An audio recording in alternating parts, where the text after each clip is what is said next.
Gaza जंगबंदी को लेकर America में हलचल तेज है। अमेरिकी सदर डोनाल्ड ट्रंप के दावे के मुताबिक गाजा सीजफायर को लेकर एक मुनासिब हल तलाशने में लगे हैं।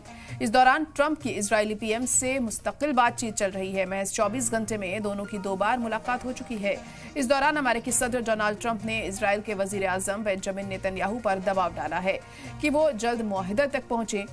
दोनों की ओवल ऑफिस में मुलाकात हुई। दोनों की बातचीत मीडिया के जरिए कवर नहीं हुई। दूसरी मीटिंग से पहले डोनाल्ड ट्रंप ने सहाफियों से बात करते हुए कहा कि वो गाजा जंगबंदी के हवाले से काम कर रहे हैं और इजरायल हमास जंगबंदी के करीब आ गए हैं। उन्होंने बातचीत में तफसील बताने से इनकार कर दिया। वहीं अमेरिकी दौरे के दौरान इजरायली पीएम बेंजामिन नेतन्याहू ने हाउस के स्पीकर माइक जॉनसन से मुलाकात की। दूसरी तरफ कतर के सालिसी ने जंगबंदी को लेकर मुस्बत रिस्पॉन्स नहीं दिया है।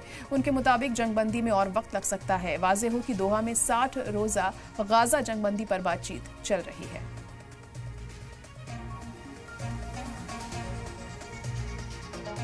I would say almost exclusively Gaza. We got to get that solved. Gaza is a tragic. It's a tragedy. It's a tragedy. And he wants to get it solved, and I want to get it solved. And I think the other side wants to get it solved. Steve, could you talk on that, please? Would I like to see that Israel would have the capacities that the United States has? Yeah, of course we like it. Who wouldn't want it? But we are appreciative of what we are, the assistance we've received. And I think it's served not only the interests of Israel's security, but American security and the security of the free world.